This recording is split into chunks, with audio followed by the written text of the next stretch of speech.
Baik, kalian berdua siang hari ini hadir di sini dengan situasi yang fresh ya. Dan saya merasa bahagia berada di tengah-tengah anak muda yang milenial, yang berbaju seragam ini, yang bukan rahasia lagi kan, semua orang menginginkan menggunakan seragam ini. Ya. Betul nggak sih? Betul banget. Bangga nggak sih kalian pakai seragam ini? Alhamdulillah banget.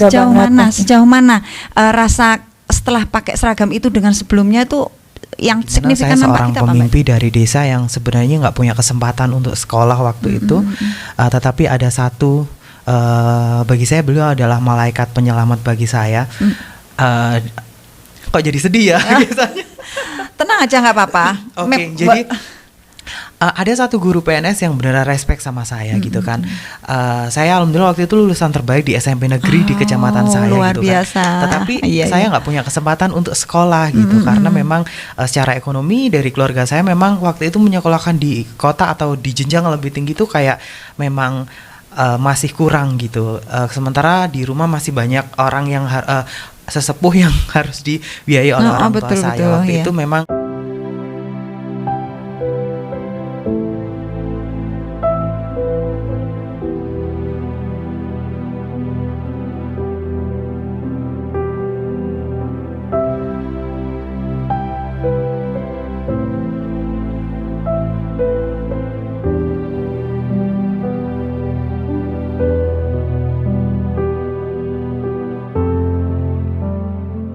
Assalamualaikum warahmatullahi wabarakatuh. Apa kabar pemirsa?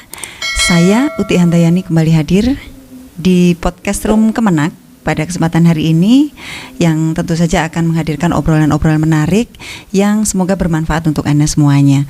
Apa kabar semuanya? Mungkin kita masih berada di masa pandemi, namun jangan sampai masa pandemi ini menyurutkan langkah kita untuk selalu berkreasi. Baik, untuk hari ini sangat spesial, materi obrolan kita sangatlah menarik, maka dari itu sangat sayang sekali apabila sampai dilewatkan ya.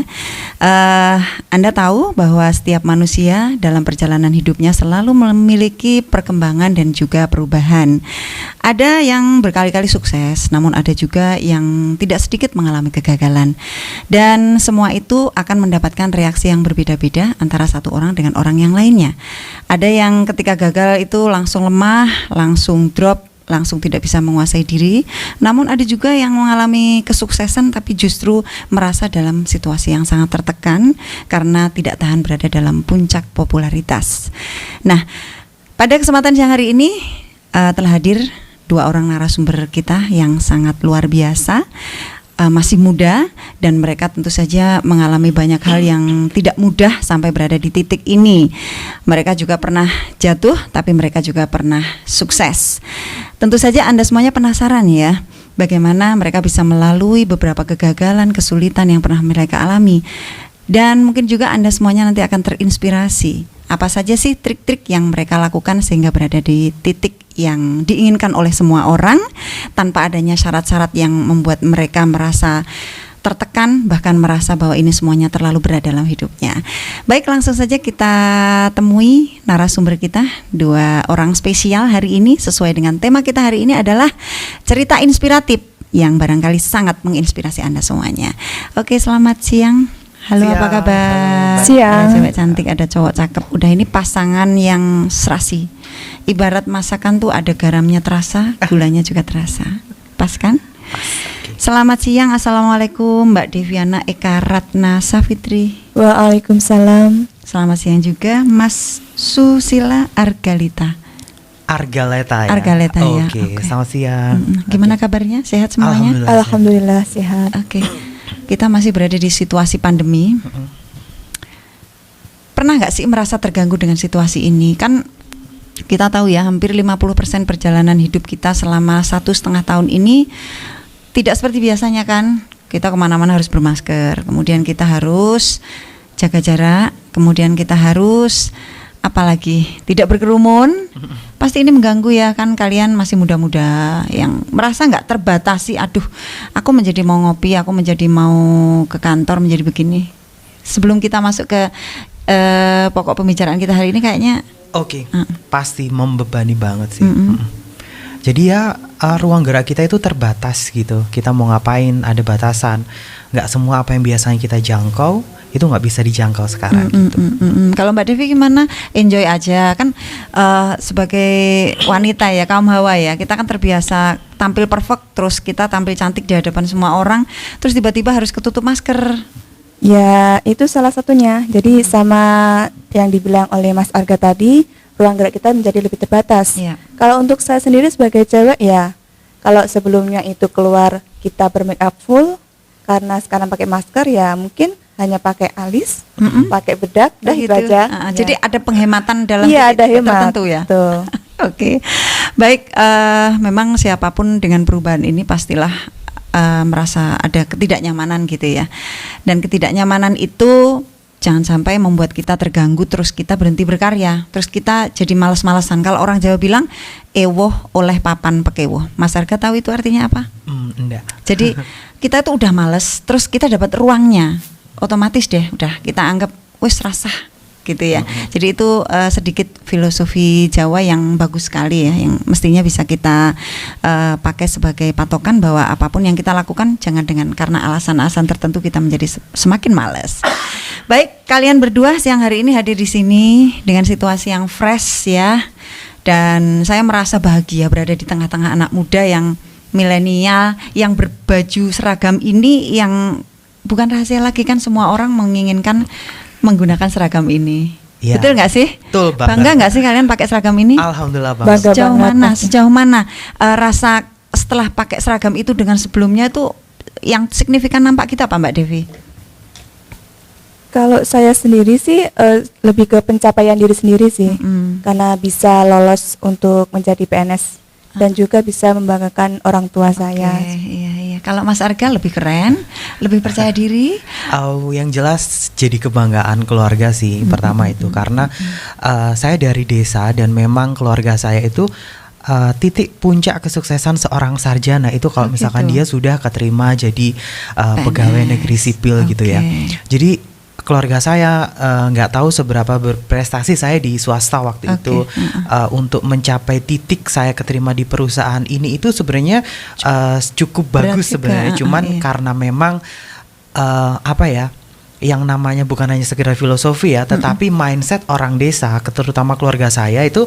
Saya tuh kayak merasa dispesialkan ketika saya memasuki menjadi seorang ASN gitu. Oke, bagus. Ya, begini Mas, sesuai topik kita hari ini, kita memang sengaja menghadirkan Anda berdua karena memang topik kita adalah cerita inspiratif, di mana kita berharap ya cerita-cerita inspiratif seperti ini bisa menginspirasi seluruh yang menonton kita, khususnya kaula muda. Karena kita tahu kaula muda saat ini tuh banyak yang sukanya itu instan kan, maunya cepet, maunya jalur ekspres ya kan.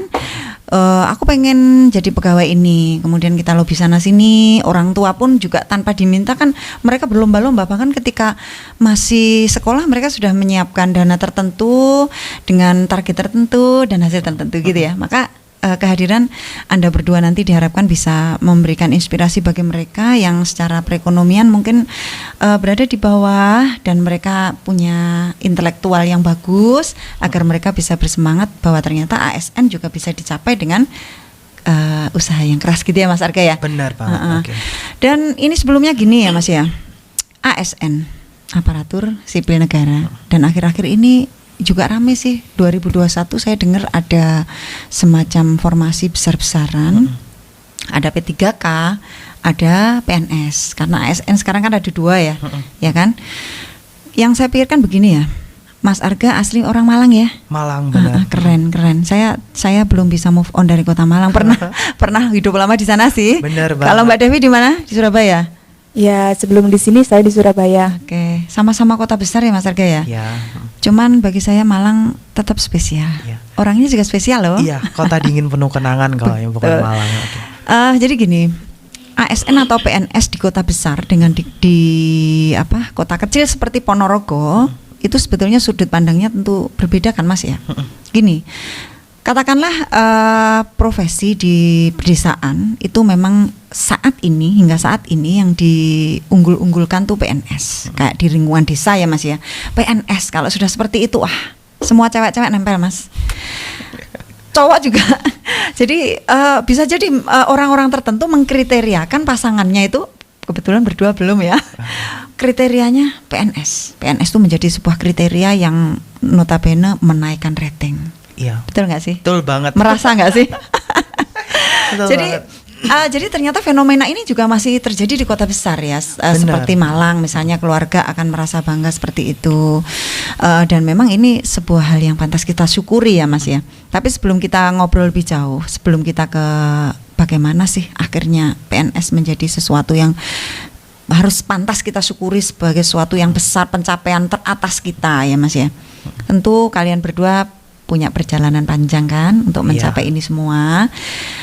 Misalnya sebelumnya kalian pasti punya pengalaman psikologis lah ketika mencapai sesuatu, melamar kemana. Jadi hidup ini dengan kata lain nggak langsung dalam titik kesuksesan kan. Seperti yang saya bilang di prolog tadi bahwa ada yang gagal berkali-kali tapi pantang menyerah.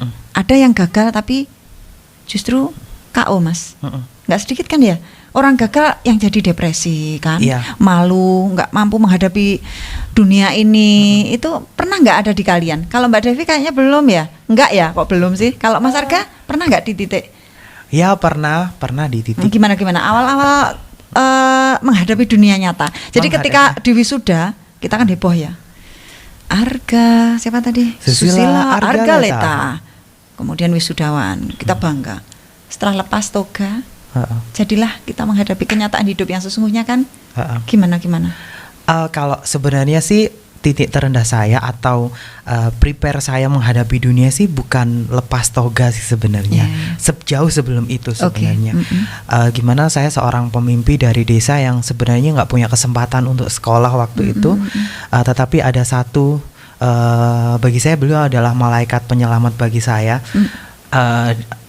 Kok jadi sedih ya? Biasanya. Tenang aja nggak apa-apa. Oke, jadi ada satu guru PNS yang benar respect sama saya gitu kan. Saya alhamdulillah waktu itu lulusan terbaik di SMP negeri di kecamatan saya luar gitu biasa. kan. Tetapi saya nggak punya kesempatan untuk sekolah gitu karena memang secara ekonomi dari keluarga saya memang waktu itu menyekolahkan di kota atau di jenjang lebih tinggi itu kayak memang masih kurang gitu. Sementara di rumah masih banyak orang yang sesepuh yang harus dibiayai oleh orang tua saya. Waktu itu memang tiba-tiba guru saya itu datang ke rumah saya meminta. Ini lulus SMP? SMP, oke. SMP. Minta ke orang tua saya, Bu, anaknya boleh saya sekolahkan di kota gitu kan, karena memang anaknya lulusan terbaik, Bu, cowok lagi, imut lagi kan, baik lagi. Dulu masih imut, masih kurus, gemes gitu ya. Iya, menggemaskan. Jadi tiba-tiba ke rumah dan akhirnya ibu saya menyetujui karena memang meskipun ibu saya mungkin 1 bulan 2 bulan nggak doyan makan kalau ingat saya berangkat ke kota ya, tapi beliau punya keteguhan hati, anak saya laki-laki yang harus punya karir bagus gitu kan. Akhirnya saya dibawa ke kota waktu itu lulus SMP. Lulus SMP saya dititipkan ke salah satu dosen Politeknik Negeri Malang waktu itu. Tapi saya enggak kerasan karena memang anak desa tiba-tiba tinggal di perumahan yang lumayan elit. Pola hidup langsung berubah kan. Berubah gitu kan. Tapi saya Sabtu Minggu itu sama Abah, saya manggilnya Abah itu diajak ke panti asuhan karena beliau punya panti asuhan. Jadi ada anak-anak korban GAM waktu itu dari Aceh, korban tsunami, entah korban-korban yang lainnya yang masih kecil. Kok saya lebih tertarik untuk tinggal di panti asuhan daripada tinggal di perumahan. Akhirnya saya pindah ke panti asuhan 2007. Alhamdulillah dapat barokahnya anak-anak yatim waktu itu ya. Saya mengabdi 3 tahun, saya dapat beasiswa bidik misi angkatan pertama. SMA mana itu untuk ke kuliahnya ya? Iya, kuliahnya. Di mana Mas? Di UIN Malang. Di UIN Malang. Jurusan apa? Psikologi. Psikologi. Jadi memang saya angkatan pertama yang alhamdulillah ke situ.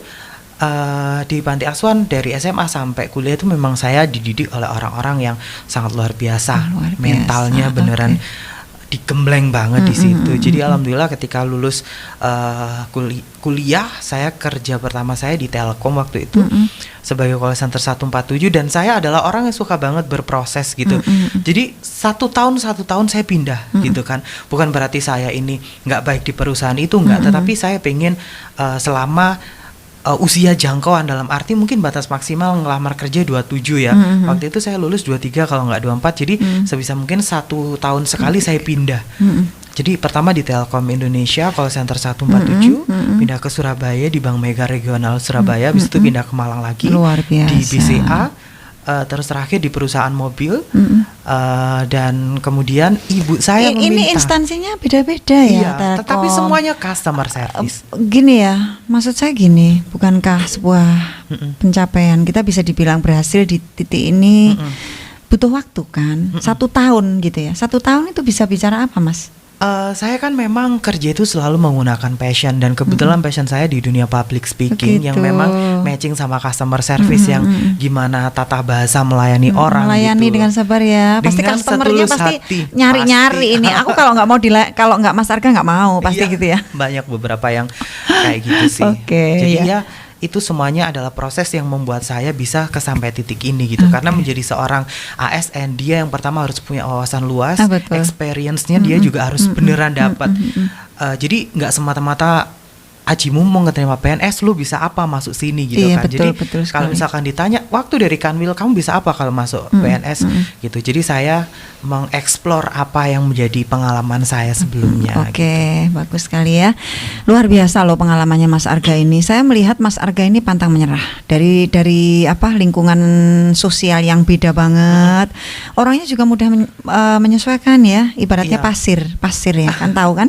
Pasir itu di mana-mana bisa kan? Iya. Kalau Mbak Devi gimana sekarang coba Mbak? Sebelum nanti kita ngobrol lebih jauh tentang pencapaiannya Mas Arga, Mbak Devi mengawali karirnya dari mana? Kalau saya sendiri sebenarnya juga tidak jauh beda dengan Mas Arga. Jadi saya juga ikut bidik misi ya untuk kuliahnya, karena memang dari keluarga saya juga tidak ada yang sarjana. Jadi saya satu-satunya yang sarjana. Seperti itu. Dari keluarga paman, bibi juga tidak ada. Jadi karena saya keluarga yang sederhana, saya ikut bidik misi dan alhamdulillah lolos di UNESA di jurusan pendidikan IPA. Di situ selama 4 tahun. Oke. Yang saya lakukan selama kuliah ya saya konsisten dalam mengikuti perkuliahan, selalu memberikan yang terbaik, dan alhamdulillah di akhir perkuliahan, yaitu ketika di wisuda, saya bisa menjadi wisudawan yang terbaik. ya. Seperti Yang itu. ke 90 UNESA ya. Tadi Iya. saya sempat membaca itu. Luar biasa sih kalian berdua ya. Salut. Sama-sama beasiswa loh. Bidik misi ya. Bener. Thank you bidik misi.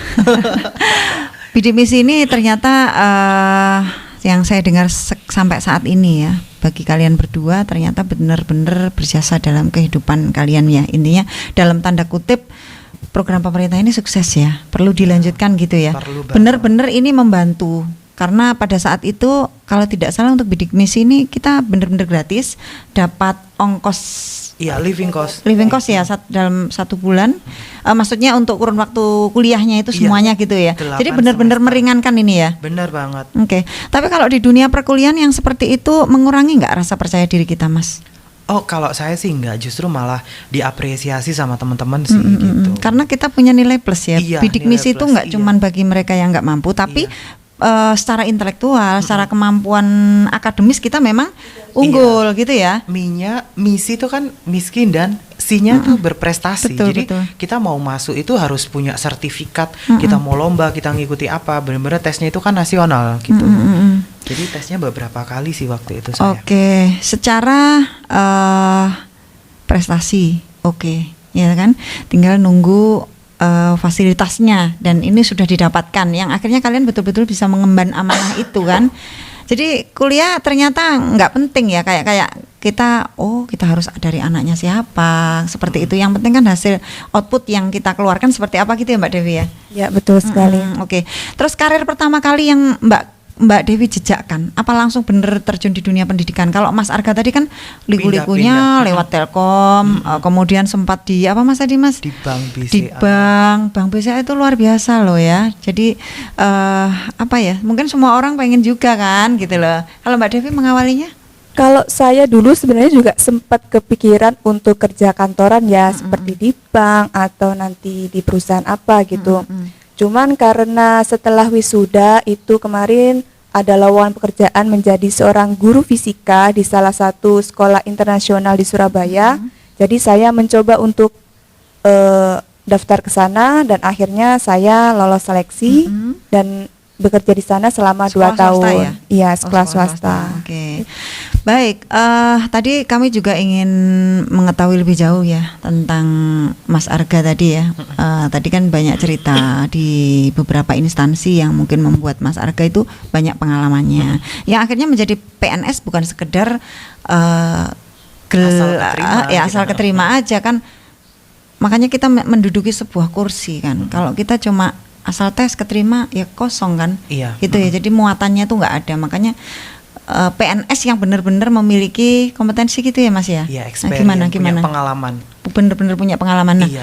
sebetulnya kalau Mas Arga sendiri memang cita-cita awalnya apa sih Mas? Saya sih orang kantoran sih cita-citanya Mm-mm. itu gitu kan. Tetapi ini adalah permintaan ibu saya gitu untuk masuk ke dunia apa namanya ASN gitu Iya, kan. iya. Jadi ibu saya sebenarnya nggak pernah request kamu harus kerja di sini di kota ini, nggak pernah sama sekali karena memang waktu itu saya enjoy dan memang jadi customer service di perusahaan saya yang terakhir ini sudah hampir 3 tahun dan sudah dijanjikan naik karir tetapi nanti dipindahkan ke kota lain gitu kan. Jadi saya santai sebenarnya. Tiba-tiba kebetulan ibu saya punya riwayat hipertensi kan. Jadi kok tiba-tiba minta seperti itu, daripada ibu saya kepikiran gitu. dan kamu akhirnya saya daftar dan hari itu adalah hari terakhir dan yang dibuka cuman Kementerian Agama, yang lain pada tutup. Dengan kata lain, ini bukan tujuan aslinya kan ya? Iya. Pendaftaran terakhir, tapi hikmahnya Iya, doa seorang ibu itu di situ punya maksud di situ. luar biasa. Dan waktu itu di Kanwil Kemenak sih cuma ada satu sarjana psikologi yang dibutuhkan dan itu adalah analis pengembangan SDM waktu itu.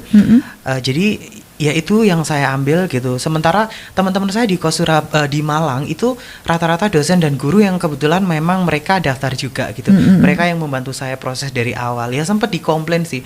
Kenapa Mas Arga nggak daftar dari minggu kemarin yang sesuai dengan passion kamu gini. Saya jawabnya cuma gini, wis nggak apa-apa. Yang penting aku ngeprint itu kartu peserta ujian tak bawa ke rumah biar ibuku itu nggak kambuh darah tingginya, nggak kepikiran sebagai tanda saya itu sudah Anak yang menuruti. berbakti, betul ya.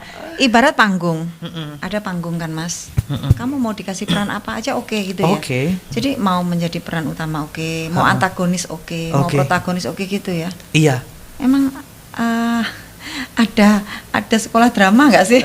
Enggak sih, cuma ya apa yang saya lakukan selama saya bisa untuk orang tua ya why not yang Why saya not? lakukan Oke. gitu. Kalau Mbak Devi saya sempat tahu ya bahwa cita-citanya menjadi dosen sesuai dengan jurusan kuliah yang diambil kan. Pendidikan apa? Pendidikan IPA. Pendidikan IPA. Jadi otomatis arahnya Arahnya jelas, ya pasti mengambil jadi ke pendidikan, pendidikan, kemudian gitu. pengennya jadi dosen, cuman langkahnya awal mendaftarkan ASN sebagai guru di MTSN Pulau Sari gitu ya. Betul, ya. Gimana Mbak? Ini sudah sesuai dengan dari awal. Kalau Mas Arga kan hidup ini betul-betul sebuah rahasia kan Mas ya. Kayak kehidupan berpolitik kan Kejutan hidup itu. penuh dengan kejutan. Ada Benar. kesetiaan, ada pengkhianatan. Cie. Kok jadi curhat ya? Iya kan? Jadi Ya. itu lebih menantang. Mas Arga merasa ini petualangan. Iya, Ini benar. sebuah journey. Kalau dirimu itu kan Linier ini kali ya. sesuai Iya, jalan linier. yang saya tempuh. Gitu juga nanti jodoh saya. Saya pengennya seperti apa? Kalau saya setelah wisuda itu ya otomatis cita-cita saya menjadi seorang dosen atau guru ya, dan tentunya inginnya juga ingin menjadi seorang PNS seperti itu. betul. Dan orang tua pun juga meminta saya juga untuk daftar PNS. Nah saat itu karena memang ada lowongan CPNS dari S1 Pendidikan IPA, akhirnya ya saya mencoba daftar dan alhamdulillah juga langsung lolos untuk tes pertama kali saya. Oke. Nah, sekarang saya ingin tanya gitu ya ke kalian berdua. Ketika sekarang sudah berada di posisi ini, orang yang menurut kalau Mas Arga tadi kan sudah cerita ya, karena ini demi ibu.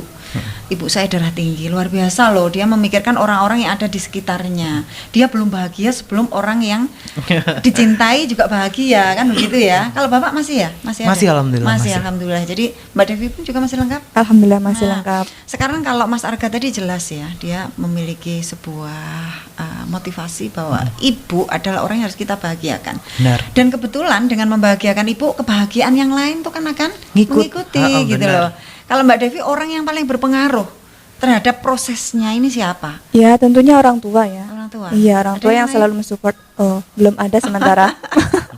Masih mau kayaknya. Gimana? Bisa diceritakan ya, orang tuanya sejauh apa mempengaruhi proses ini gitu loh. Ya kalau orang tua ya selalu kasih wejangan-wejangan ya. Karena sebelumnya juga saya ragu untuk memilih PNS atau tidak. Karena yang pertama penempatan juga kita tidak bisa memilih di Tulungagung gitu ya. Sementara saya pinginnya setelah saya keluar dari kerjaan di Surabaya, saya inginnya kembali ke Tulungagung supaya dekat dengan keluarga. Akan tetapi orang tua tetap mendukung bahwasanya kalau memang ini sudah jodoh kamu menjadi seorang PNS, ditempatkan di mana aja juga lakukan itu, nggak masalah gitu. Dan akhirnya ya Bismillah saya ikut tes. Nah ternyata saya ditempatkan di Ponorogo. Seperti Oke, itu. kalau saya melihat cerita Anda berdua, natural aja ya, natural, walaupun satu lewat liku-liku, satu lewat jalurnya. Agak lurus. Berarti isu-isu selama ini yang menyatakan bahwa daftar PNS tuh ada koneksi, kayak gitu, kalian nggak mengalami ya berarti ya? Enggak Sangat ada sih. tidak. Bener nggak ya? Iya, karena kan tes pertama itu apa yang kita kerjakan sama skor itu kan sudah langsung muncul. Ketika kita meng-enter, menge-save apa yang sudah kita kerjakan itu kan udah muncul dari 200 soal itu kamu skornya berapa Tes kan? yang keberapa sih? Pertama Pertama ini. Saya pertama. Pertama langsung ini ya. Alhamdulillah. Mbak Devi juga. Pertama juga. Oh gitu. Gini ya Mas, di luar sana mungkin Mas Arga, Mbak Devi nggak merasakan ya teman-teman di luar yang berjuang, yang berkali-kali ikut tes, berkali-kali gagal. Bahkan mereka sampai putus asa. Aduh, aku harus bagaimana dengan sistem pemerintah yang sekarang, yang katanya fair, yang katanya skor langsung terlihat. Dan mungkin juga mereka minim kemampuan sih ya kan, karena secara sekolahnya pun juga mungkin kurang mendukung dan seterusnya, dalam tanda kutip. Apa pesan-pesan kalian untuk menuju sebuah titik itu kita harus terus berjuang itu apa Mas? Monggo yang angkatan atasan saya dulu. Ya, ya. saya dulu. Jadi kalau untuk saya sendiri itu untuk persiapan mengikuti tes CPNS itu sendiri juga sebenarnya juga nggak terlalu full ya.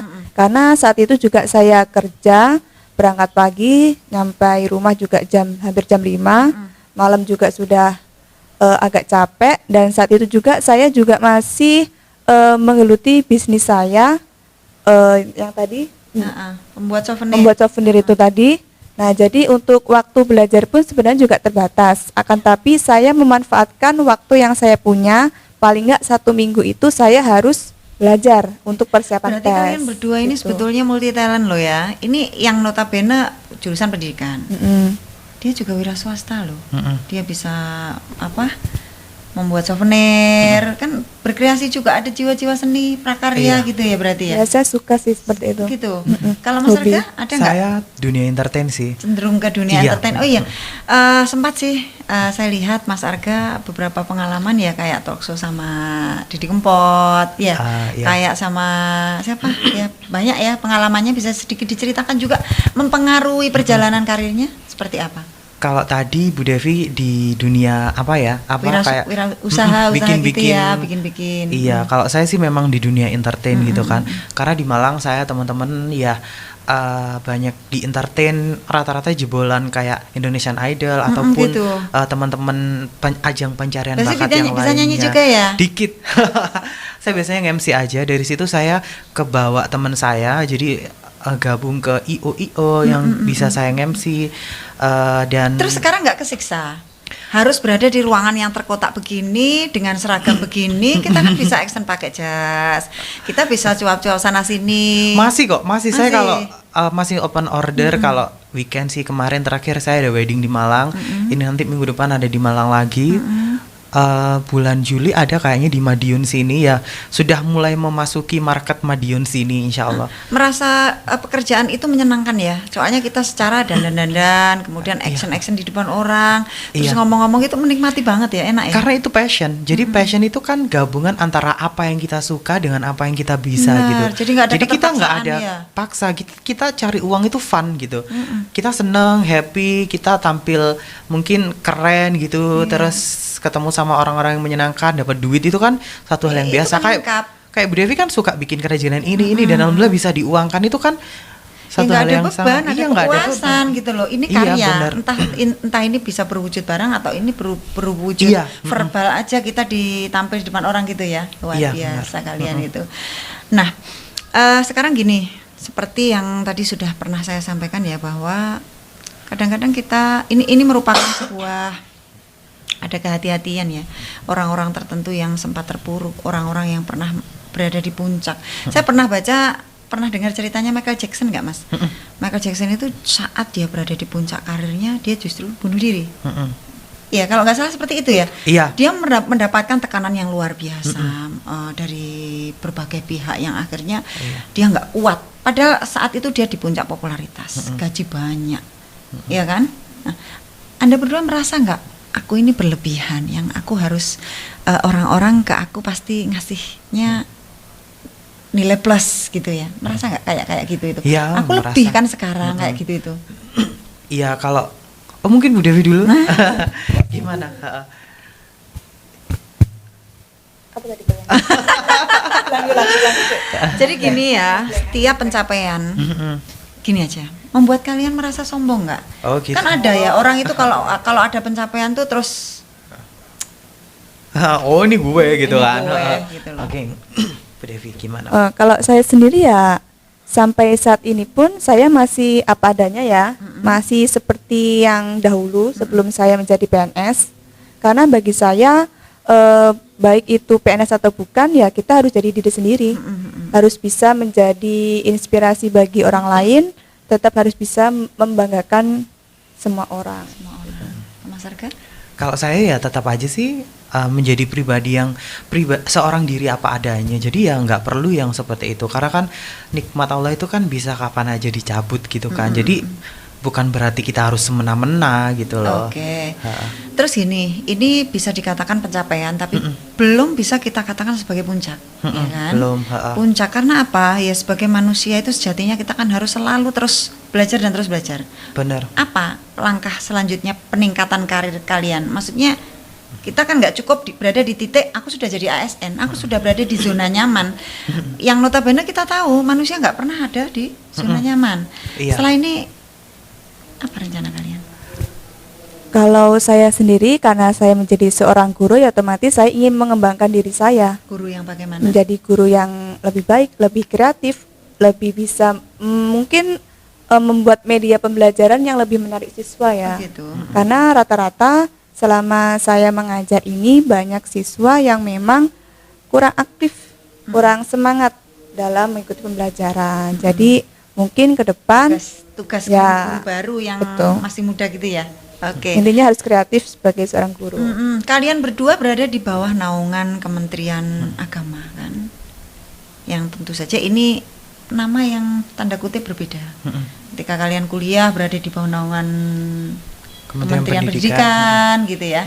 Ada nggak sih yang terasa beda, yang ini bukan jiwa saya gitu, atau biasa saja? Kalau Mas Arga sih, saya yakin perjalanan hidupnya banyak mengalami perubahan yang terus menyesuaikan. Iya, namun jiwa yang pada dasarnya ini merasa nggak sih bahwa ini berbeda gitu? Pernah kepikiran pertama kalau Kementerian Agama itu identik dengan orang yang beneran religi banget, khusyuk gitu kan. Tetapi ketika saya tes itu benar-benar kita ditanyain seputar apa ya, moderasi beragama, tentang radikalisme gitu. Dari situ saya berpikir, oh Kementerian Agama itu sebenarnya bukan hanya agama Islam aja, tetapi seluruh agama yang ada di situ. Jadi ini adalah perpaduan antara religi dan intelektual gitu. Dua-duanya harus balance gitu kan. Jadi ya apa yang saya bisa maksimalkan di sini ya itu yang nantinya akan saya terus kembangkan. Jadi fine-fine aja ya. Iya, fine-fine aja. Ini dunia baru yang enjoy gitu ya. Iya. Kalau Mbak Devi sama? Saya masih ya enjoy sih, jadi tidak terlalu terbebani juga untuk masuk ke Kementerian Agama. Karena untuk background agama sendiri, meskipun saya juga tidak, istilahnya tidak pro, tapi tidak pro itu maksudnya dalam hal mungkin mengaji untuk ilmu agamanya mungkin tidak terlalu dalam karena saya kan juga bukan dari madrasah dulunya, dari SD, SMP, SMA negeri gitu. semua ya? Iya. Mas Arga juga? Saya Madrasah Aliyah. Oh, Madrasah Aliyah. Terus UIN Malang. Oh gitu. Oh iya, yang kuliahnya. Terus gimana? Ya, kan tapi kan selama saya sekolah itu kan saya juga pernah ikut ke madrasah les ngaji, dari orang tua juga mengajarkan agama, dari keluarga gitu. Jadi ya nggak masalah sih saya di sini. Sekalian juga ketika di Kementerian Agama ini saya juga masih bisa belajar lagi Dengan kata lain teman-teman. gini, lingkungan, ya kan? Kita kalau cuma menyebut nama, fine. Nama sih apalah arti sebuah nama. Lingkungan. Jadi yang lebih ingin saya tekankan itu adalah lingkungan, di mana teman-teman kita secara bagaimana cara mereka berbahasa, berbicara, bersikap, itu pasti beda kan? Iya. Pasti beda. Kayak di kantor ini misalnya, Mas Arga menjadi lebih diem apa? Ya udahlah, ini diri saya. Begitu juga Mbak Devi, di bawah naungan Kemenak yang MTS ya kan, dengan tata cara protokolernya MTS gitu ya kan, mungkin cara berdoanya, cara opening closing ketika mengajar, tata cara bersama ketika dalam rapat, bahkan etika berbusana yang mungkin jilbab lebar seperti ini ya. Nah itu menanggapi itu risih biasa aja atau memang seperti yang disampaikan Mas Arga, ini perpaduan antara nilai-nilai agama dengan intelektual. Kalau saya menikmati saja, ya, tidak terlalu terbebani. Tidak terlalu terbebani ya. Secara gini Mas, saya dulu pernah ya ketika masuk ada acara di pondok ya, yang tidak perlu saya sebutkan namanya. Ketika itu saya juga diminta pembawa acara. Kemudian saya di briefing. Ini nanti gini Mbak, lipstick jangan terlalu merah.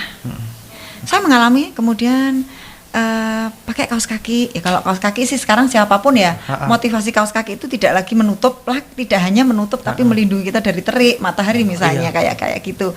Dan mungkin busananya jilbabnya besar menutup. Nah, saat-saat itu saya dalam hati kecil saya saat itu ya, saya ketika masih belum usia berapa ya, mungkin sekitar Mbak Devi kayaknya ya. Jadi saya merasa aduh, ini kok membatasi gitu ya. Jadi Anda berdua nggak ada ya merasa terbatasi gitu?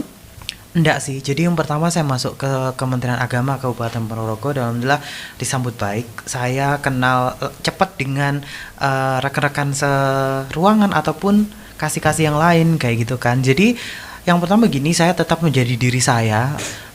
Saya nggak bisa jadi orang lain meskipun itu hanya 1 jam. Jadi kalau misalkan saya orangnya rame ya udah rame aja gitu loh. Kalau kamu mau nerima aku apa adanya ya udah, itu berarti sahabat sejati gitu kan. Jadi kamu bakalan jadi temanku, bakalan jadi partner aku gitu. Jadi saya nggak membiasakan diri saya harus jadi orang lain dulu, enggak. Jadi diri saya apa adanya seperti ini. Teman-teman mau nerima saya seperti ini ya silakan, saya bakalan jadi teman terbaik mereka gitu sih. Dan orang di sini enjoy nggak segitu ya, mungkin pernah 1-2 kali ke pesantren yang kebetulan saya nggak pernah sekalipun untuk ke pesantren dengan budayanya pesantren yang sangat santun menurut saya. Jadi saya agak sedikit minder sih, bukan dituntut seperti ini, cuma agak sedikit minder aja gitu. Minder Jadi dalam arti apa? Apa sih orang itu budayanya tawaduknya itu saya kok begini sih gitu iya, ya. gitu. Jadi kalau misalkan terlalu tawaduk itu saya masih kurang bisa gitu. Terus Mas Arga jadi ngerem mendadak kayak, gitu ya. Aduh, aku yang bagaimana? Iya, aku harus bagaimana nih. Jadi takut salah, lebih ke takut salah gitu. Itu yang baru, bukan berarti membebani saya, enggak, tetapi ini yang baru yang harus saya pelajari gitu. Trik memasuki lingkungan baru, ya kan? Kita itu di lingkungan baru nggak bisa kan, meskipun seorang public speaking, seorang yang di BCA sebagai misalnya CS atau yang sudah banyak dia menghadapi orang lain. Tapi di tempat baru, sehebat apapun kita tetap orang baru kan. Nah, apa awal-awalnya gimana menyesuaikan diri itu gimana? Apa yang diem dulu membaca situasi, yang tipe diem membaca situasi dulu, atau Iya, yang langsung ayo temanku gitu? Iya. Yang tipe yang mana kalian, Mbak Dewi dulu? Kalau saya sendiri itu sebenarnya tipe pendiam ya. Oh gitu. Iya, Kalau betul. pas tidur Enggak. Ya kalau pendiam dalam hal apa dulu? Guru tuh nggak ada loh yang pendiam enggak, ya. maksudnya enggak ketika posisi di misalkan di ruang guru gitu ya. Jadi saya yang lebih diem gini ya, eh, tangan di atas meja. enggak, awal dulu kan belum kenal, ya belum terlalu kenal. Nah saya lebih banyak pendiam. Pendiamnya seperti ini, melihat situasi. Oh guru ini gimana sih Pelajari dulu. karakternya, ya betul seperti yang ibu bilang tadi ya. Karakternya seperti apa. Namun lambat kelamaan ya akhirnya ya bisa ngobrol santai, lebih akrab sekarang. Nah, lebih Jadi- usaha-usaha untuk diterima dengan baik di situ yang gini ya. Aduh, kan orang tuh kadang nggak suka ya, kita datang ada yang suka ada yang enggak. Terutama orang yang lama yang merasa ada kemampuan lebih, ada secara fisik Mbak Dewi kan cantik cantik nggak? Jadi yang kayak gitu itu selalu ada kan di tempat baru itu. Cara untuk mudah diterima tadi selalu mengikuti apa yang mereka instruksikan atau justru berusaha menunjukkan kemampuan saya gitu. Ya mencoba bersikap baik aja sih sama guru-guru. Normal aja gitu. Ya normal. Kalau untuk guru-guru senior mungkin ketika beliau butuh bantuan, ya saya bisa saya membantu. Walaupun Gitu. terpaksa. Enggak lah, ikhlas dong. Oke, kalau saya yang pertama mengukur ombak ya, dalam arti seberapa dalam ombak itu, seberapa kencang. Dalam arti Dalamnya saya sebagai lautan, siapa? sebagai orang psikologi harus memahami karakter orang seperti ini gimana saya harus menyampaikan informasi, gimana saya harus bertutur sapa yang pertama seperti itu. Ya bukan berarti saya harus mengikuti alurnya orang itu, enggak, tetapi karena mengukur, jadi saya tahu harus memposisikan diri itu di mana gitu kan. Dan yang paling digarisbawahi di sini harus tetap jadi diri sendiri. Jangan jadi orang lain, jangan jadi orang yang munafik nanti di depannya begini, di belakangnya enggak. Jadi ukur ombak itu seberapa dalam, seberapa kenceng, baru kamu menempatkan perahu, menempatkan posisi kamu seperti apa gitu aja sih. Apalagi saya kan di sini ASN paling muda, kelahiran 90. Yang lainnya 80 ke bawah. Yang hampir expired juga udah banyak kan. Gitu ya. Jadi ya mungkin saya yang paling muda ya sering-sering bawa suasana aja lebih ceria, lebih hidup. Iya. Jangan, karena kan kantor pemerintahan itu identik dengan orang yang serius atau apa ya, biar tetap kencang kulitnya ketika mau pensiun, jadi harus Iya, jadi harus bisa membawa suasana baru tentunya. Pernah nggak sih merasa ditolak gitu ya, ditolak dalam sebuah situasi apa atas pembawaan diri kita gitu ya? Iya. Di sini maksudnya. Iya, sepanjang dunia kerja lah. Kalau misalkan hidup itu pasti nggak semuanya mulus ya. Ada yang menerima, ada yang nggak. Tapi alhamdulillah banyak diterimanya. Meskipun ada satu dua yang mungkin kurang terbiasa kayak gitu. Saya kan orangnya rame sih sebenarnya, basicnya rame gitu kan. Mungkin nggak diterimanya orang yang beneran kolot atau pendiam kaku yang susah diajak sosialisasi. Tapi selebihnya rekan-rekan saya orangnya juga sosialnya tinggi, jadi ya santai-santai aja sih. Sediam apapun orang, kalau nanti lama-lama kenal sama saya juga rame gitu. Rencana tadi sudah ya Mbak Dewi sebagai guru yang bagaimana, misalnya guru yang kreatif. Kepikiran nggak nanti jangka panjangnya, kan tadi cita-citanya pengen jadi dosen ya? Ya untuk ke depan pasti ada Atau rencana. kepala sekolah? Ibu Kepsek. Kalau rencana ke depan pastinya ya ingin sekolah S2 jika ada kesempatan, karena juga itu untuk karir juga kan sebagai ASN. Ya. Seperti itu. Mungkin ini terlalu dini tapi nggak juga. Karena apa? Waktu itu terus berjalan ya. Jadi kita harus punya peta yang jelas. Iya. Mungkin kalau Mas Arga nanti ke depan aku pengen jadi kepala Kemenak, kan bisa jadi ya seperti amin, itu. insya Allah. Nah, diaminin aja yang baik-baik kan. Yang penting kita berusaha semaksimal mungkin. iya. Jadi seperti Mbak Devi kan nggak menutup kemungkinan punya potensi. Kemudian dia juga kreatif gitu ya, yang kemungkinan perkembangan karirnya ke sana. Untuk pribadi, pasang target nggak sih? Kalian kan sekarang berapa sih usianya? Kalau saya 95 berarti 26. 26. Saya 29 mau 30. Oke. Sebenarnya saya mau nanya ini tadi berpikir beberapa kali ya, tapi karena ceritanya ini cerita inspiratif, ya cerita inspiratif. Jadi ya usia ini pasti menjadi pertanyaan siapapun. Iya. Di titik ini ketika kalian sudah sukses mapan dengan pekerjaan, tentu apa sih rencana pribadinya? Iya. Saya dulu. Come on. Oke. Jadi ya kalau untuk pribadi selain karir ya pastinya ingin mendapatkan pasangan yang Iklan dimulai. Oke, nggak apa-apa, lanjut aja, nggak apa-apa. Ini kan semua orang pasti ya punya peta kehidupan kan ya. Jangan sampai kita kehilangan arah. Terus ya kalau untuk pribadi pastinya karena sekarang masih sendiri, nantinya juga ingin berdua pastinya kan, ingin memiliki pasangan yang To become tentunya one, ya. bertanggung To become jawab. one. Oke. Gitu. Mas Arga. Ya sama sih, apalagi di usia saya ya sudah menginjak usia cukup matang gitu ya. Berharapnya segera didekatkan. Ya kita kan nggak tahu entah besok ketemu di kantor mana tiba-tiba jadi, kan kita nggak tahu. Ada yang pacaran lama akhirnya nggak jadi, ada yang ketemu di kantor kedinasan. Tapi sebetulnya kalian ini sudah ada nggak sih maksudnya semacam teman dekat gitu? teman dekat sebelah kos Teman masih dekat. bukan ya? Enggak, ini juga deketan sih kita. Dengan kata lain ya pemirsa, kita tidak membatasi. Nah, teman dekat kan biasa banyak ya. Iya. Dan wajar saja di usia kalian yang punya harus punya teman dekat. Tapi sebelum janur kuning melengkung, pemirsa Iya. dimanapun yang melihat acara kita hari ini, netral bebas saja kan. Kalau gitu. saya sih masih belum. Masih belum. Kayaknya ini nggak perlu dijawab ya. Kayaknya sudah dipesan ini ya. Gimana? Kalau saya sendiri teman ada Teman yang banyak. Teman serius. Teman serius yang ditanya. Teman Oke, oh teman baik. serius. Kalau kalian nampaknya keberatan untuk menjawab ini ya. Seorang Mas Arga, perjalanan hidup cukup panjang, lulusan psikologi, mateng ya. Ibarat kata mateng dalam penyikapan itu jelas. Kriteria orang seperti apa yang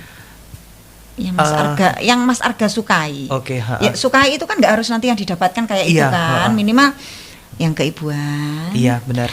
Seorang guru, karena seorang guru itu kan gimana ya Mas ya, sudah pasti dia memiliki nilai plus dalam hal mendidik anak-anaknya. Iya, benar. Atau pegawai Kemenak aja yang kantoran nanti pulang bareng saya. Enggak sih, memang kriterianya seorang pengajar ya, karena bagi saya calon istri itu adalah ibu Guru itu adalah pertama. madrasah pertama. Jadi ya betul. yang harus punya basic itu keibuan. Setuju. Good Dan yang pertama kan setiap orang kan punya kekurangan dan kelebihan masing-masing kan. Jadi yang saya garis bawahi adalah bisa menerima apapun yang menjadi kekurangan saya itu aja. Oke. Menerima Ya, adanya apa ya, bukan apa adanya. Ini para pemirsa ya, Susila Arga Leta. Ya. Seorang Susila Arga Leta. Cita-citanya memiliki seorang pasangan, seorang pengajar. Iya. Ini luar biasa loh. Iya. Ini harus didengar oleh semua anak-anak muda loh. Bukannya mereka harus pengen jadi punya istri guru juga, enggak. Cuman mereka juga harus terbuka pola pikirnya bahwa satu, ilmu yang bermanfaat itu sudah pasti jaminannya apa Mas? Iya, surga dan mengalir itu. Mbak Devi sudah seorang guru kan? Kalau Mas Arga kan jelas pegawai Kemenak. Seorang guru, apakah harus berpasangan dengan seorang guru juga? Ya kalau saya sendiri juga nggak harus seorang guru ya. Akan tapi yang pasti karena kita nanti berumah tangga, pastinya nanti ingin memiliki pasangan yang mapan, yang bertanggung jawab dengan keluarga, yang menerima saya padanya, seperti itu. Dan yang pasti agamanya juga harus bagus. Satu agama gitu ya. Satu agama dan harus bisa membimbing saya menjadi pribadi yang lebih baik. Nah, domisili berpengaruh nggak ini? Harus satu Kalau kota? untuk domisili saya sendiri ya inginnya yang tidak terlalu jauh dengan keluarga ya. Karena nanti kasihan orang tua di rumah kalau terlalu jauh. Harapan orang tua juga pilih pasangan yang jangan terlalu jauh. Kalau Ponorogo aja sudah cukup. Ponorogo nggak apa-apa, Tulungagung lebih baik. Iya, jadi saya rasa kalian berdua pendatang ya. Pasti jatuh cinta sih di Ponorogo. Ya. Insya Allah ini kayaknya. Insya Allah. Insya Allah. Orang bilang dulu nggak kayak gini, tapi setelah ke Ponorogo beda. Kalian merasakan ini nggak sih? kepribadian kalian menjadi ada yang beda, lebih secara orang Malang ya Mas ya. Orang Malang tuh kita kenal mereka lebih terbuka, Iya, ngomong keras. juga lebih keras. Kosakatanya Arema ya, saya lama loh di sana. Jadi Iya. sudah merasuki jiwamu nggak orang Ponorogo? Ya, santunnya pribadi Ponorogo itu pastinya kayak menginspirasi banget. Sudah jatuh gitu cinta loh. ya ke kota Ponorogo? Iya sudah mulai mencintai. Meskipun sering rindu sama Malang beserta seluruh isinya Oh, sih. iya. Sama Surabaya juga sudah. Di sini kota pertama Malang, kedua Surabaya sih. Yang di BCA ya Surabaya? Bank Meganya di Oh Surabaya. Bank Meganya. Iya. Pernah di BCA, pernah di Bank Mega. Bisa saya bilang kalau Mas Arga ini juga punya kepribadian ganda nggak sih? Kalau tadi kan saya positifnya, Ha-ha. mudah menyesuaikan, Ha-ha. ya kan? Mudah menyesuaikan dengan situasi kondisi. Tapi saya lihat dari satu bank ke bank yang lain, atau memang ada jiwa petualangan yang nggak akan pernah berakhir, Iya. atau itu tadi. Jadi aku ini kok kayak bunglon sih? Pernah nggak ada terbersit pikiran buruk kayak gitu? Sebenarnya Nggak sih, konsisten di satu pekerjaan gitu loh maksudnya. semuanya linear kok. Oh, Saya linear ya? semuanya Iya, customer pabriknya service. apa? Iya. Iya, oke, Semuanya oke. kalau di Telkom kan customer service-nya di online. Cuman Kalau- takdir kita aja ya yang mengatakan. Saya menjadi seorang customer service di berbagai perusahaan, tapi tetap customer service. Basicnya seperti itu, kita paham sistem, bisa melayani orang gitu. Secara Semuanya kenyamanan, kenyamanan bekerja di kantor semacam itu di mana kita pulang sore kan, bahkan malam ya. Iya, kalau akhir bulan bener. Akhir bulan kayak gitu. Secara umum enjoy mana sih di kantor Kemenak sama di bank-bank itu? Kalau ya sekarang bisa dibilang Bukan karena di sini sekarang ya takdirnya, tapi maksudnya kita tidak berarti nanti kita terus akhirnya membuka pandangan pada para pemirsa, oh di bank nggak enak, nggak. Akhirnya di titik ini di usia yang sekian sudah di puncak kedewasaan ya saya bilang. Sebentar lagi kepala 3 kan? Iya. Jangan disebutin dong, Bu. Sehingga Oke. saya mau Mas Arga itu menyampaikan titik kenyamanan hati. Ternyata nyaman di mana sih sebagai manusia yang pada umumnya gitu. Mungkin jiwa pengembara oke ya, mengembara dari satu tempat. Tapi ketika di titik ini lebih so on-nya di bank-bank atau di kantor Kemenak ini Semua punya titik kenyamanan pada masanya masing-masing Gitu, ya. iya, Di iya. sana juga enjoy karena memang passion saya di situ. Passion dan dipandang orang itu kayak keren, itu memang sebuah kepuasan sendiri gitu kan. Dan di sini dan walaupun alhamdulillah kadang fata morgana kan. iya, terkadang namanya juga dunia ya. Pasti ada fata morgananya gitu kan. Tapi ini adalah pelabuhan bagi Pelabuhan saya. terakhir. Tinggal hatinya aja yang Yakin belum. nggak akan berpindah ya? Kalau berpindah kota maybe ya Iya, kan kita maybe, apa namanya pas bikin SK itu surat pernyataan kan bersedia ditempatkan Ditempatkan di mana dimanapun saja. gitu kan. Selama kita baik dan berprestasi, kalau upgrade ya why not? Iya, Kenapa betul. enggak gitu ya? Jadi ya saya di sini memang nyaman. Saya nggak bohong karena memang saya sudah merasakan swasta kerjanya kayak mesin ya. Sudah nemu teman akrab, Iya, benar. sudah nemu suhunya, sudah nemu yang nasehatin ini itu gitu. Iya, benar. Enjoy lah pokoknya. Kalau iyu, Saya. Kalau saya ya enjoy banget di sini ya. Karena orang-orang yang ada di Ponorogo pun ataupun di tempat kerja juga sangat welcome dengan saya, cantik sih, mudah bergaul ya. sehingga Semua ya orang itu nyaman. menerima ya nggak Mas Indi? Jangan tanya yang situ, Bu. Jadi memang kita mau berada di mana itu sekali lagi selain kemampuan, ya kan, banyak kemampuan, lebih mudah diterima kan. Iya. Kita punya bisa apa aja, bisa Iya, ini itu. benar. Tolong ini disampaikan kepada seluruh kaula muda Iya. agar mereka itu punya keinginan untuk terus mempelajari apa aja gitu ya. Nggak cuman yang disukai, kadang dia juga harus tahu apa aja karena kita nggak pernah tahu kita mau dibawa kemana. Semuanya kan penuh dengan rahasia. Jadi tolong disampaikan bahwa memang kita itu harus tahu banyak hal, bisa Iya. banyak hal agar mudah diterima di Iya. tempat kerja. Dan jadi diri sendiri, nggak usah fake jadi orang, itu aja sih. Nggak usah Gitu. jadi orang. Jadi kita nggak perlu jadi orang cantik atau ganteng atau kaya mungkin untuk dicintai orang. Cukup jadi pribadi yang menyenangkan aja. Dan pribadi yang menyenangkan itu kan dari hati kalian masing-masing. Gimana kalian gitu kan? Kalau bahasa psikologinya seperti itu. Jadi diri sendiri itu aja. Nggak harus kita mengusahakan aku harus bisa ini, harus dihargai, biar dihargai orang gitu. Kalau itu adalah effort ya, jadi itu adalah usaha untuk menjadi lebih baik, nggak apa-apa. selama sesuai dengan kemampuan kita. Karena kan ada orang yang berkata kadang nggak sesuai dengan kemampuannya. Kalau dia berkata sesuai dengan kemampuannya, biar dicintai ya nggak apa-apa. Karena itu dia, apa yang dia bisa itu adalah bentuk pembuktian kan. Gitu. So sweet.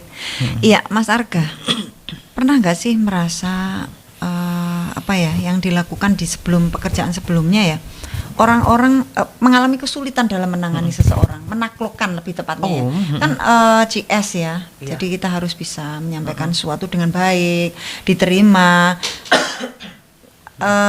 Tapi bagian CS nggak sesulit yang di belakang ya, maksudnya dalam tanda kutip kita ke orang-orang gitu. Pernah nggak sih mengalami kesulitan gitu? Sering. Customer service itu kan gimana orang komplain. Kalau orang komplain sudah komplain berkala kan dia sudah sampai banting meja, banting laptop itu Gitu sudah. ya? Iya, tetapi kan namanya passion ya. Orang mau masuk bank itu kan pasti tes psikologi gitu kan. Orang ini sesuai passionnya enggak? Orang ini siap atau enggak gitu kan. Kalau ada masalah ini orang itu memecahkannya seperti apa itu dikupas tuntas dalam psikotes sebenarnya dari interview. Pernah cedera di titik ketika pernah cedera gini Mas, di titik aku mau ngadepi wong kui dalam bahasa Jawanya. Kalau shock itu pernah dan mungkin sering, tapi kalau jerak enggak. Karena memang customer service itu dunia saya. Saya pernah laptop komputer itu sampai dibalik, pernah orang yang gebrak meja itu udah pernah. Mungkin kalau orang yang nggak lain kasus. Orang kalau nggak punya passion mungkin dia sudah nangis gitu. Mungkin kalau orang nggak punya passion mungkin tes psikologinya gagal gitu ya. Orang nggak punya passion menghadapi orang yang marah-marah gebrak meja, mungkin dia akan nangis nggak mau lagi. Tapi kalau karena saya mungkin punya passion ya, jadi ya itu ya udah dijalani aja, sabar, kasih sentuhan. Jadi secara lolos TWK ya. ini yang lagi heboh ya. Iya. Oke, lain tempat juga lain penyikapan ya. Kalau masyarakat menghadapi orang-orang yang seperti itu, kalau Mbak Devi menghadapi peserta didik, ya kan? Anak usia SMP barangkali sama dengan saya. Saya kebetulan di SMP, kalau Mbak Devi di MTS, di mana anak-anak usia itu anak-anak yang labilnya berada di puncaknya kelas 3 SMP. Kita mau memegang mereka sulit ya. Bagaimana mereka bisa mendengarkan kita? Apakah Mbak Devi tergolong salah satu guru yang didengarkan oleh murid-muridnya? Kalau saya pribadi ya, untuk mengajarkan saya pernah mengajar SMP, SMA, SD juga pernah kan dulunya. Dan memang yang paling enak itu yang ngajar SMA sih, tingkatan SMA. Karena mereka sudah bisa diajak ngobrol. Dia sudah intinya ada kemauan untuk mendengarkan guru karena mereka sudah bisa berpikir lebih tinggi lagi kan daripada anak SMP. Nah, karena sekarang kalau SMP sendiri atau di MTS saat ini pun karena anak-anaknya masih dalam proses menuju ke remaja ya. Memang banyak anak-anak yang butuh perhatian khusus ya untuk menghadapi pembelajaran di kelas. Nah, kebanyakan karena di sini saya termasuk guru muda, biasa anak-anak itu pasti lihat guru cantik, pasti digodain seperti itu kan? Budanya cantik ya? Oke. Ya karena masih muda, nggak tahu nanti kalau sudah tua, semoga masih cantik. Iya, benar banget. Sedikit menambah Ibu ya untuk psikologi remaja. Memang pengalaman saya itu masa SMP itu adalah masa remaja, itu adalah masa transisi kan. Ibaratnya kita naik angkot. Ibu naik LDG di Malang ya.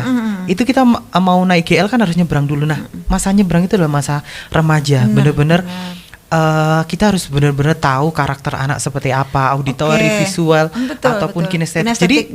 Jadi beneran susah sih kalau sekarang disampaikan. Dia guru muda, cantik ya katanya tadi. Saya cuma mengulang aja kata-katanya Mbak Devi. Notabene gini ya, intelektual mungkin oke. Kalau jam terbang mungkin dibandingkan dengan yang senior itu ada perbedaan. Nah, itu apa langkah strategis yang Mbak Devi ambil untuk menghadapi anak-anak biar membangun kewibawaan di hadapan mereka. Secara anak-anak sekarang kan kesopanannya kayak ke teman gitu ya, kayak ke teman. Apa Mbak Devi itu membatasi bagaimana caranya bersikap? Secara kayak saya misalnya sekarang kita punya story ya, anak-anak membuka story kita. Otomatis sebagai seorang guru itu kita memang nggak bisa bersikap sebebas orang berprofesi lain kan. Nah, bagaimana Mbak Devi menanggapi hal ini biar di depan anak tetap bisa membangun kewibawaan tapi tetap bisa menjadi diri Mbak Devi yang usia muda gitu ya, yang cantik, yang mungkin berpotensi untuk digodain muridnya walaupun masih SMP. Kalau saya sebenarnya nggak membatasi terlalu banyak.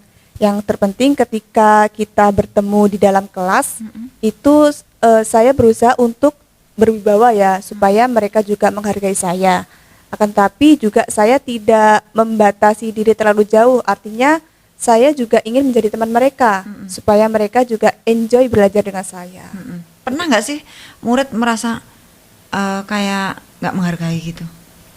Kalau pengalaman saya ya pasti pernah ya, karena kalau di di sekolah, apalagi di sekolah desa itu kan karakter anak juga pasti berbeda-beda. Dari keluarga yang berbeda-beda pula. Kebetulan saat ini pemerintah sedang meluncurkan sekolah inklusif. Mungkin Mas Arga sedikit tahu ya dunia psikologi. Iya, inklusif. Di sekolah inklusif itu semacam dulu anak-anak yang berkebutuhan khusus berada di SLB. Nah, sekarang pemerintah sedang menggalakkan sekolah inklusif, dengan kata lain anak-anak ABK yang masih dalam batas toleransi, dia dimasukkan ke dalam sekolah yang umum reguler. Ini tantangan kan buat Mbak Dewi? Gimana? Sudah sampai di MTS Pulau Sari belum tentang hal ini? Belum sih. Belum ya? Iya, belum. Saya baru Kemenak, maaf ya. Di bawah naungan Dinas Pendidikan memang saat ini sedang ada itu. Jadi sekedar informasi, seandainya ada nggak sih anak berkebutuhan khusus? Dalam kata lain, anak berkebutuhan khusus itu kan nggak selalu secara fisik, Mas ya? Iya. Secara mental. Jadi kayak dia permanen atau masih dalam perkembangan atau dia masih dalam temu kenali. Jadi guru kan selalu kenali karakteristik peserta didik kita. Pernah nggak sih menemui peserta didik yang membuat menguji kesabaran gitu kita? Unik. Kalau sejauh ini ya tidak ada ya. Mungkin ada 1-2 anak yang memang dia itu masih belum bisa menulis. SMP? Ya, ada. Kelas sekarang ya kelas 9. Kelas 9. Oke. Ya, ada seperti itu yang tidak bisa membaca juga ada, cuma ya sebagian kecil saja sih. Sebagian kecil ya. Oke, karena kita tahu ya bahwa tuntutan pemerintah untuk pemenuhan jam pembelajaran, pemenuhan rombel siswa, kadang-kadang dalam tanda kutip kita sudah mengesampingkan, Mas ya. Kalau dulu kan tes, dia bisa masuk di sekolah ini dengan tes. Kalau sekarang kan untuk pemenuhan rombel itu kan siapapun bisa bersekolah.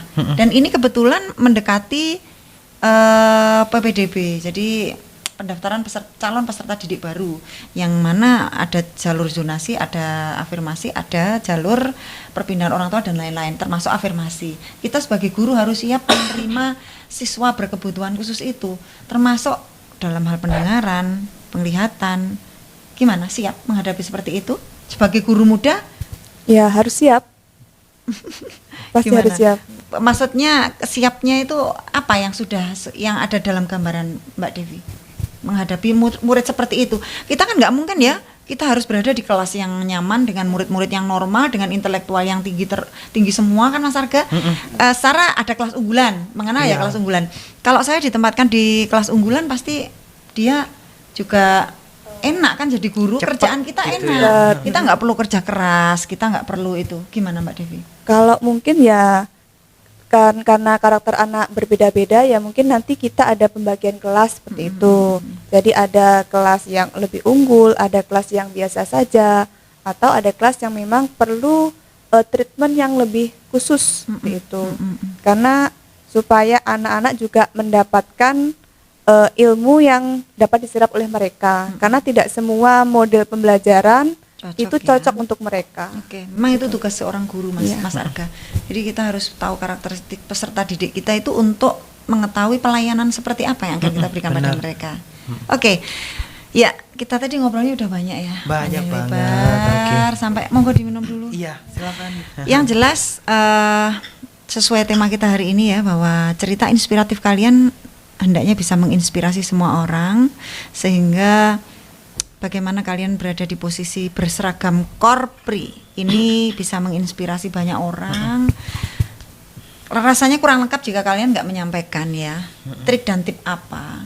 Jadi selain usaha keras dan juga doa dan juga kekuatan batin kita, karena ternyata keyakinan itu harus diciptakan gitu ya. Nanti tolong disampaikan seperti apa trik-trik yang nanti bisa diikuti oleh para pemirsa semuanya.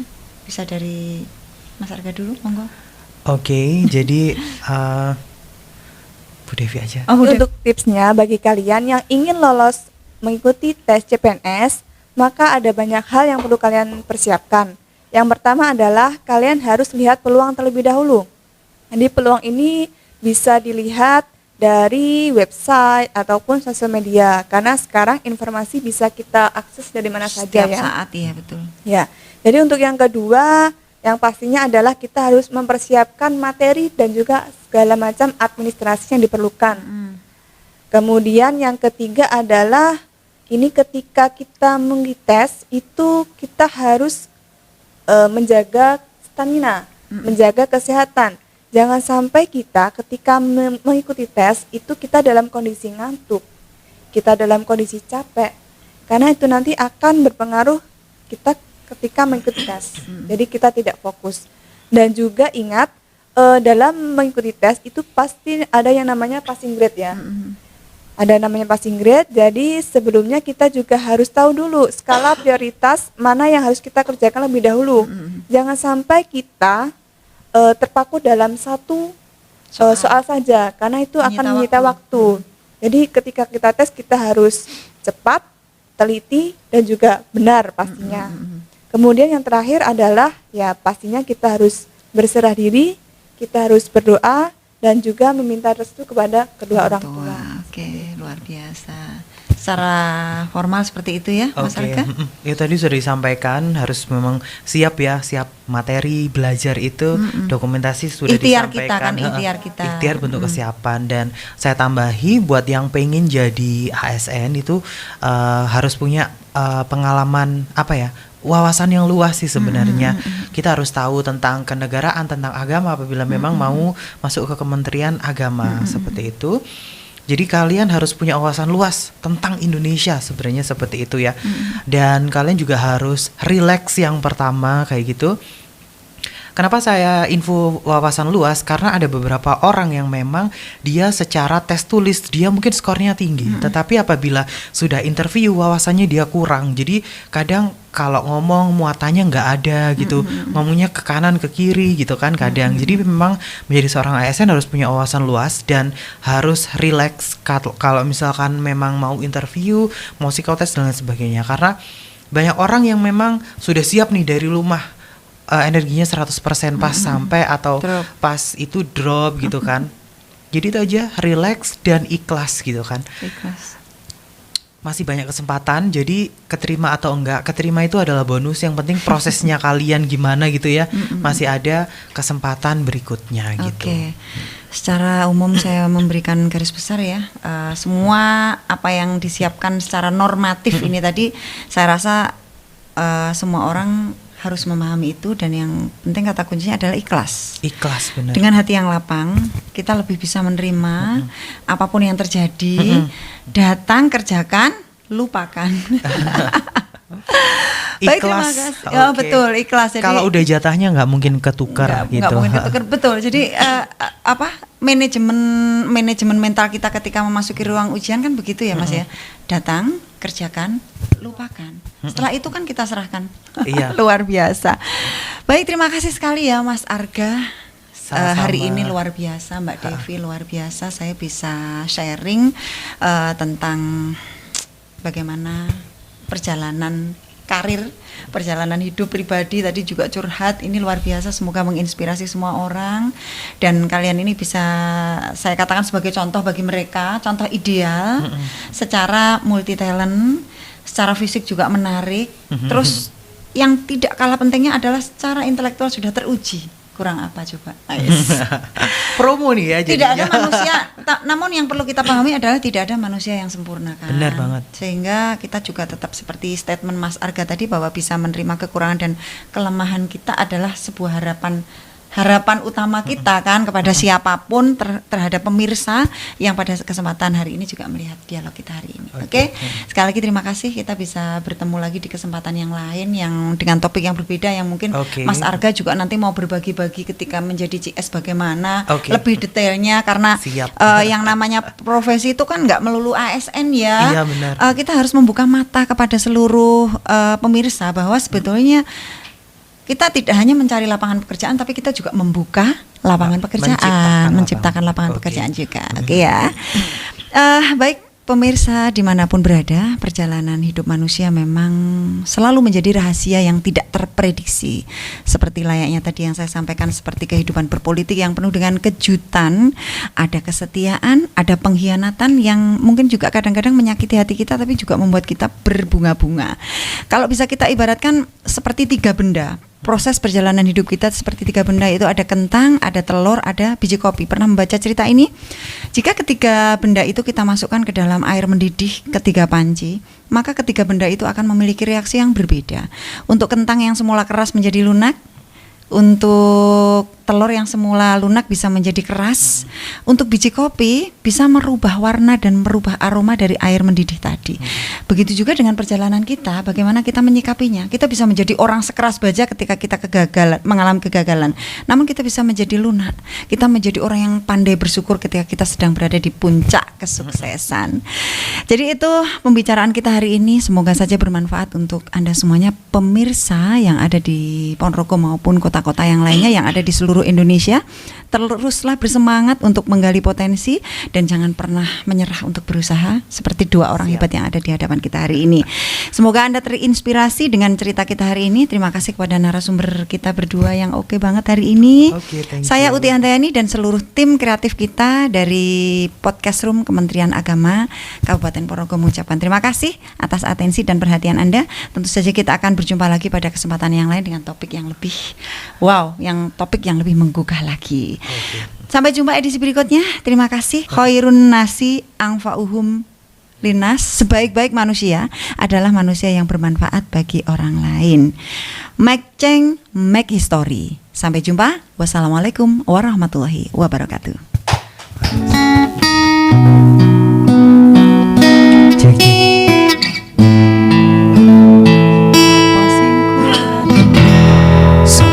Sing kuat nandang kahanan, sopo sing ora krasa kelangan, ditinggal pas sayang-sayangi, pas lagi